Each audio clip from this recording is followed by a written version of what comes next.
Shalom, sois béni, que la grâce de Dieu soit sur toi. 2 Rois chapitre 5, que Naaman était lépreux. Tout le monde connaît l'histoire de Naaman. Quand l'Éternel voulait libérer le peuple de Syrie, l'Éternel passait par Naaman. Il y avait plein de soldats, il y avait plein de grands hommes dans le pays de Syrie, si tu veux.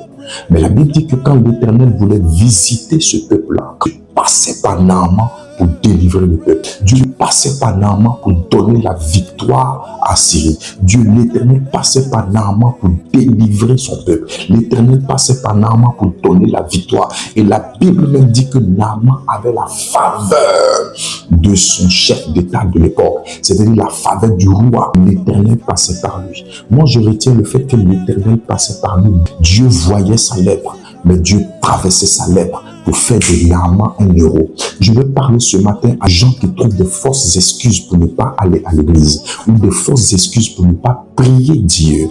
Ils me disent, je me suis réveillé, j'ai mal au ventre, je ne peux pas prier. Je me suis réveillé, j'ai mal à la tête, je ne peux pas aller à l'église. Ou ma situation est bizarre, je ne peux pas aller dans la présence de Dieu. Je ne peux pas me rendre à l'église, je ne peux pas servir Dieu.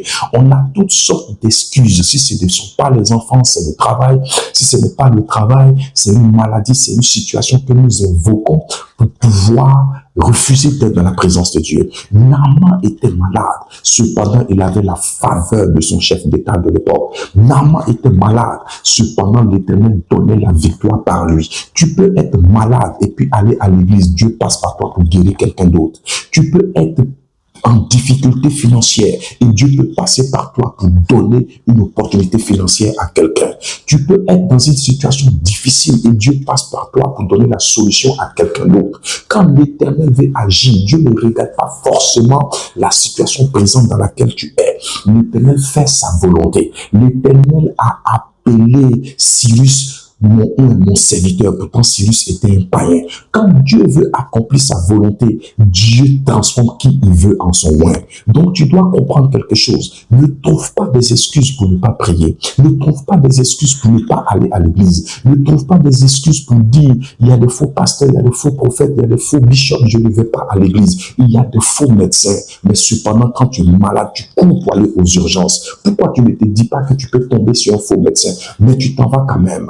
Nous tous, nous sommes ensemble, mais Dieu connaît le cœur de chacun. Tu dois apprendre à mettre Dieu dans tes priorités. Tu dois apprendre à te dire, peu importe ma situation, peu importe ce que je vis, je vais aller prier l'Éternel. Je vais aller rencontrer l'Éternel. David disait, je suis en joie lorsqu'on me dit, allons dans la maison de l'Éternel. Alors apprends à être en joie quand il s'agit de Dieu. Apprends à être en joie quand il s'agit de prière. Apprends à être en joie quand il s'agit des choses de l'Éternel. Et tu verras Dieu se souvenir de toi. Naaman était disposé pour la délivrance de son peuple. Alors Dieu s'est souvenu de lui en le guérissant de sa lèpre, frère.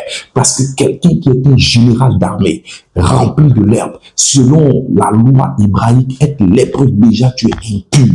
Tu es impur selon les hommes, impur selon la société, impur selon les traditions. Mais Dieu passait par son impureté pour apporter la délivrance, pour apporter la restauration. Peu importe la situation que tu traverses, je veux te déclarer, tant que tu es disponible pour Dieu, Dieu ne regardera pas ton handicap, Dieu ne regardera pas ta situation actuelle, mais Dieu viendra et te donnera une réponse parce que ton cœur a été disponible pour lui. Je déclare sur la vie de quelqu'un que les excuses ne t'empêchent pas de servir Dieu, que les excuses ne t'empêchent pas d'aller prier Dieu, que les excuses ne t'empêchent pas, même si ces excuses sont fondées. Tu dois comprendre que Dieu passe en première place, que l'Éternel te visite dans ta situation, que l'Éternel t'oriente dans ta maladie, que l'Éternel t'oriente dans tes problèmes, que l'Éternel t'oriente dans chaque situation que tu traverses. Et ensuite, tu verras la gloire de Dieu comme Naaman. Sois béni encore. Shalom. N'oublie pas que Jésus revient.